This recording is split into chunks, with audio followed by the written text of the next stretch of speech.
Hey guys, welcome to Closer to Christ, the conference, where two friends who love Jesus and his gospel share our own approach to General Conference. Thanks, Abby. First of all, thank you for being here. Thanks for listening and for joining us. We love this time together. It's really brought us so much joy, and we love imagining each of you sitting here with us.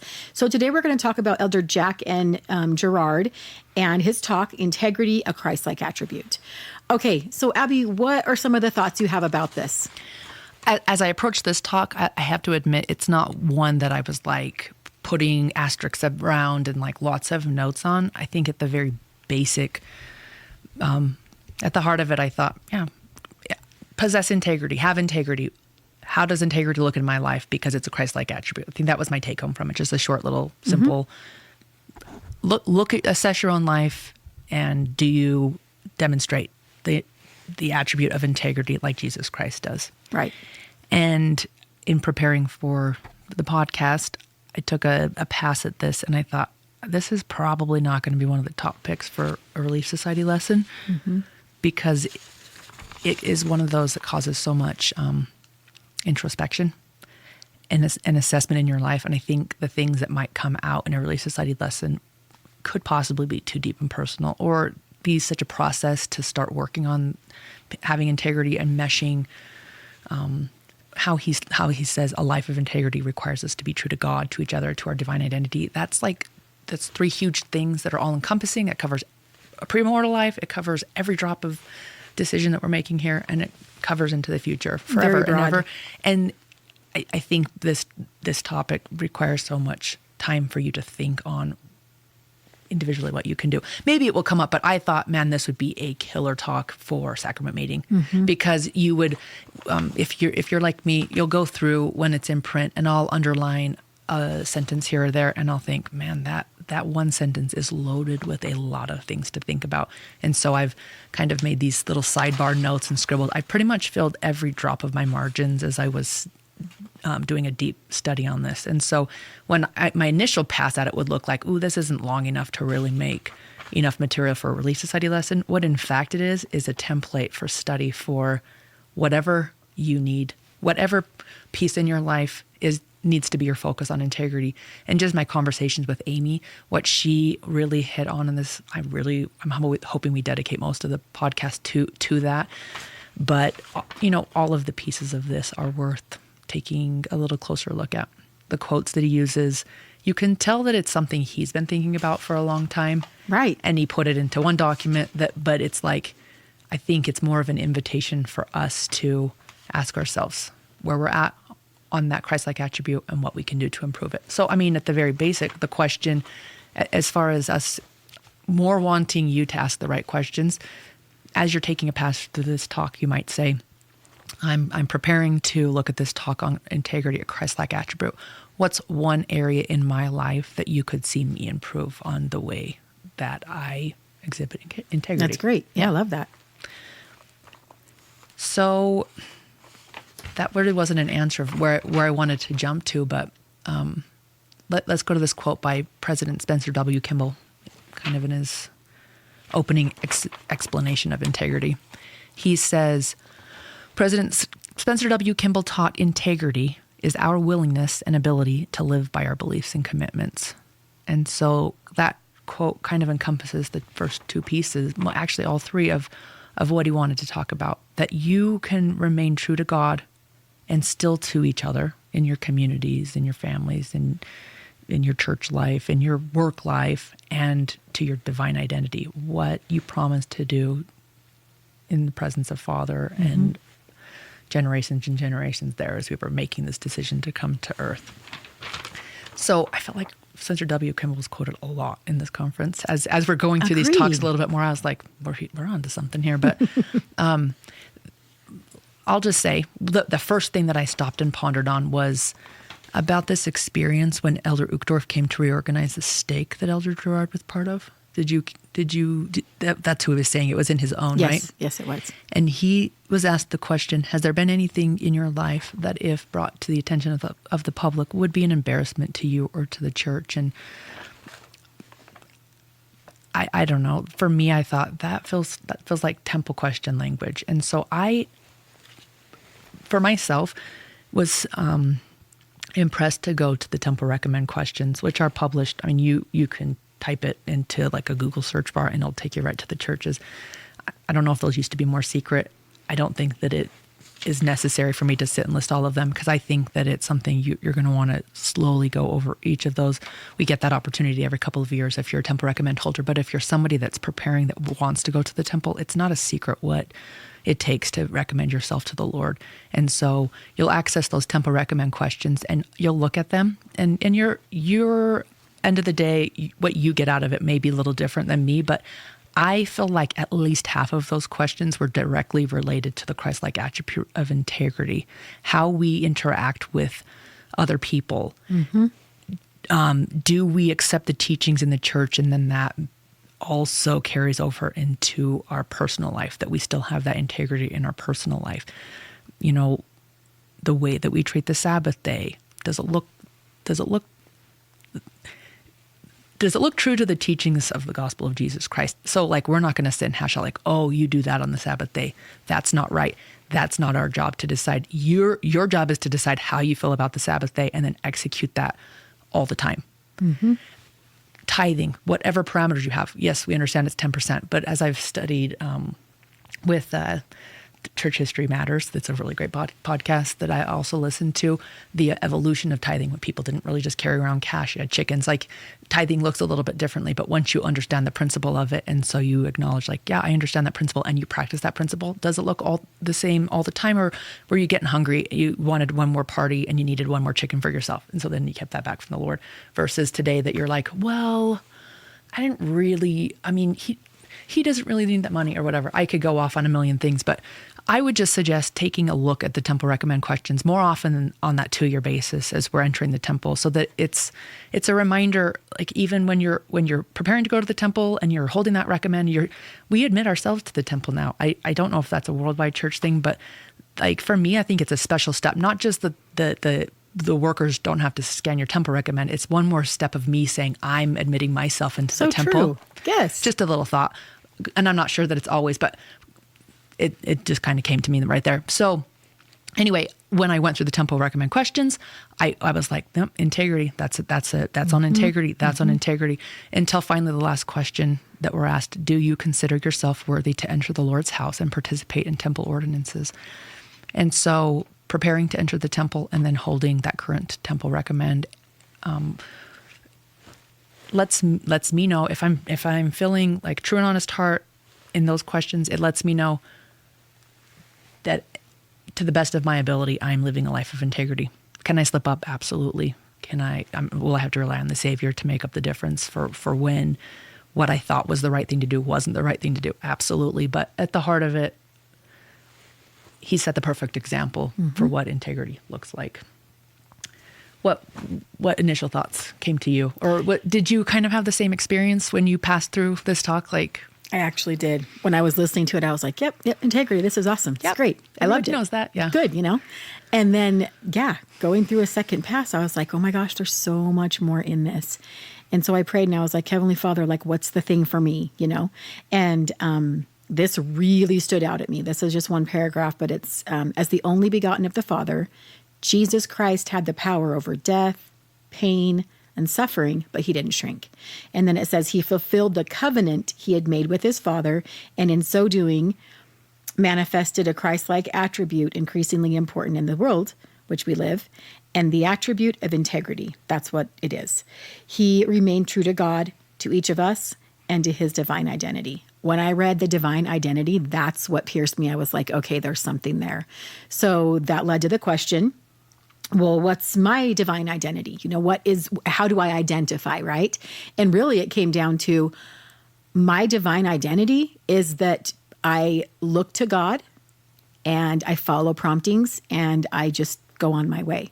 Someone might say that my life looks different all the time, but I would say actually maybe the things I'm doing look different all the time, but what I'm really doing is I'm following impressions and I'm telling the Lord, I want to grow, I want experiences, and I want, what I want for my family. So I love that President Nelson, so back to divine identity, like what does that look like in your daily life, right? So I love that President Nelson kind of gave, as a wonderful prophet that he is, he took that and he kind of told us what that means in our terms. He says overcoming the world means overcoming the temptation to care more about the things of this world than the things of God. It means trusting the doctrine of Jesus Christ more than the philosophies of men. Likewise, we resist the temptation to walk in our own way. And one of my continued prayers for my kids is, like all parents, happiness, success, coming closer to Jesus Christ. And so when my husband and I were praying a few years back, we were looking for something for our kids that would build character, consistency, and teamwork. We felt that was lacking because we moved so many times, 4 states in 4 years. Every time we'd move somewhere, we would miss the cutoff for soccer or for whatever. And so my kids weren't in things. And I know that those things build those characteristics, So when Gerard had the idea to buy 3 goats, it sounded really strange, but I prayed about it. It felt good. And then we felt like we should get 2 livestock guardian dogs. Gerard didn't want to leave one of the brothers behind, so he came home with 3 brothers that were livestock guardian dogs. So all of a sudden we have 3 goats and 3 dogs. And to anyone around us, it looked a little bit crazy. And to be honest, I was completely overwhelmed by this, which is kind of funny looking back, but my capacity was stretched to the limit. And is it true or not true you have the 2 Bassets at this point too? Not yet. Not yet. Okay. We still had Maybelle, our one dog. But we felt this was a small answer to our kids being happy, successful, and learning teamwork. So we worked as a family and we learned how to take care of these animals. This was new to us. We spent time troubleshooting. We prayed about the decisions we made for the animals, for their health and their happiness, and we did this together. Then 3 more cute baby goats came, and it was such a miracle to witness. Just new life. A year later, we had the opportunity to buy a cow. I said yes to 1 cow. Well, she was a package deal. Her mom came with her. And then the day that we bought her, we found out she was expecting a cow. So 1 cow turned into, possibly 3. I will say they're Highlanders. They're not just any cow. They're the cutest things in the world. So sweet. We love them. And 9 sheep plus 7 more goats that were rescues came with the cows. So it really was a package deal. So now we're up to 27 animals with a calf expected in the spring. So 6 weeks later, Gerard felt like we needed another livestock guardian dog. Well, when he went to go pick him up, it was 3 brothers, and then Gerard didn't have the heart to leave the mom there. So he brought home 3 brothers and a mom. Once we got through the winter, then the sheep started having lambs. And when the calf came a couple weeks ago, she made 40 animals total. So from a family that literally just had 1 family dog, we are now up to 40 animals. This is a major investment in time, money, space, and from the outside looking in, again, we look crazy. I promise things were said from family and friends about us and our growing number of animals, and we totally knew that it didn't make sense to everyone, but it just felt right to us. So now, fast forward a few more months, and my 17-year-old says he wants to be a vet. We didn't know before what he wanted to do, and he didn't know either. But now it's in his heart. It's part of him. Every day he cares for the animals, seeing new life and also heartbreaking death. He's navigated through it in such a beautiful way. He's a natural at caring for animals. It's just very apparent. And he thinks in creative ways. He's gentle, strong, and compassionate, and very low key. And the animals absolutely loved him. So then as I was thinking about it, I was thinking, most likely without this animal experience, my son wouldn't have known that he loved animals or that he was really good at taking care of them. So he most likely would not have had the thought or the confidence to move through in this path. So I know that all parents do this on a level. You wouldn't be sitting at the game or the recitals or the practices if you didn't feel like it was the best for your kids, for their highest good. Because it takes time, and it's taking time from other things. So you say, what with this limited time we have is going to maximize those end goals that we have the most. Totally. And I would say, too, that it goes into a natural inclination of what you like to do, right? Of what people's talents are and things like that. So every family finds their own rhythm, and it looks different for everybody. Now, I promise you that if I was, like President Nelson said, if I was walking in my own way, I would have said no immediately to those first 3 goats. And I would have just nipped that in the bud. I was not looking for more mess. I didn't want to scoop poop and buy hay and look for goat tenders when we went on vacation. You know what I mean? That's a lot to do. So I wondered at every single turn and every opportunity we had to get new animals. I wondered about it and then prayed about it. And I felt peaceful that it would be a blessing to our family. So I trusted that and I moved forward. Again, divine identity. You know what I want to say, just because I know you and I know Garrett, and I got to watch the evolution of the little farm that you guys have. The prayer in your heart may have been along the lines of finding things that would be the best for your children to do. Mm-hmm. Let's be honest, when he impressed the growth of the farm and grabbing these animals here and there, that didn't come to you. Oh, no. That came to Garrett. When one is good, 14's better. That's the way that Garrett rolls. And so the prayer of your heart was answered in your companion. Right. And because he did the prompting to start bringing the animals in, and then your logic side, like, where are we going to house them? What are we going to do? The combination of your skill sets really works well, because he's the type that's like, yep, we got the animals coming, so figure out the barn, figure out the hay, figure out the fencing, and you guys work on that together. But it's like it's a good team effort, because both of you created these children, and both of you have the desire for having the best things come to pass for them. And in this scenario, it was the animal thing. And you did say right from the get-go that was the intention, to teach some responsibility and these things that you wanted for. And you've stepped firm to that, but in the end, it's led one of your child to realize that maybe they were a steward over animals in the preexistence or something. The way that it came about, and to be like, yeah, veterinarian. And when you look at your family history and you see that you had family in your family line, there was also the veterinarian thing. I think it's a really cool process. We don't get to pick and choose when things become kind of copacetic with the things we're doing in our life, kind of meshing with the things that we must have committed to back in the preexistence, or the way things are going to look in the life to come. Mm-hmm. If he said, oh, you're going to learn that skill and that's going to be 40 animals and it's going to be this much work, you might be like, I don't really want that thing that I had promised you that I would do. Let's backtrack on that. But he knows, and we know, and it's not like he's like, you have to be these things. I think we decided that in the preexistence, and he gives us opportunities in this life to decide whether we're going to be true to what we wanted for ourselves. Agreed. So much agency comes into play, but again, this talk, like who would think that this is the tangent that this talk would go off on? We're like, what are we going to talk about? There's a million things we could talk about. That's why I'm saying, like, I think I would be scared if I was like, we're going to do this from really study. I mean, it could go left field, right field. It could go anywhere, but there's so many good things. But Satan is subtle and blatant in his efforts to distract us and cause opposition in our lives. And so sometimes that looks like unintended fights with our Facebook friends or with our neighbors when we disagree on certain things. But I can promise you that if you go back to what the truths are that we know to be true, that we have with God, and we sit and reflect on the people that our divine identity, right? I don't think that we can ever really say the wrong thing to our neighbors and friends. We might not agree on everything, but it doesn't mean we can't have integrity in the things that we say. And any last thoughts? Yeah, and be loving and kind in it. I don't think that that's going to be challenging or hard to do when your heart's in the place that you're not trying to offend anybody. I agree. Just because you may only be X amount of years old on this earth, but this is not your spirit's first rodeo. You don't. I mean, we treated each other pretty good there. We trusted our Savior. We trusted that He would set the example that we need to follow. And as somebody that's the perfect example of what integrity looks like in public and private, and with His Father in heaven.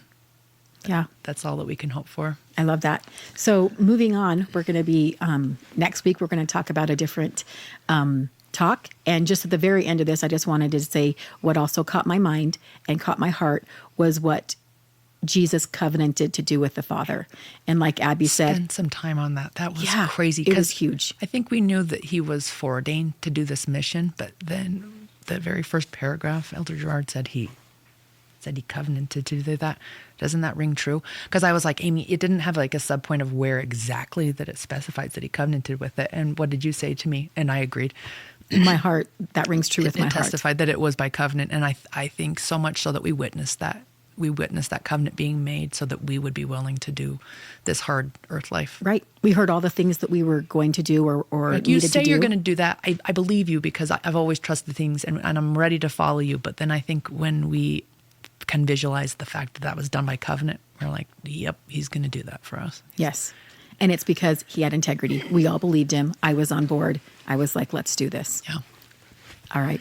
It was so fun to spend some time with you guys today. We hope that you have a blessed day and that there are some things that you can take away from Elder Gerard's talk. Not necessarily the things we've talked about, but maybe we'll get your mind thinking. Maybe you'll spend some time thinking about the way that integrity plays out in your life, or thinking about the interactions you're having with others. Maybe especially somebody that you're struggling with right now. That if you don't think that they're upholding their end of integrity, you really can't do anything about that. But what can you do for yourself? What choices can you make on your own, and that will demonstrate that you understand that that's a Christ-like attribute that you want to possess a more full measure of. So thank you for being with us today, and we'll catch you next time. See you next time.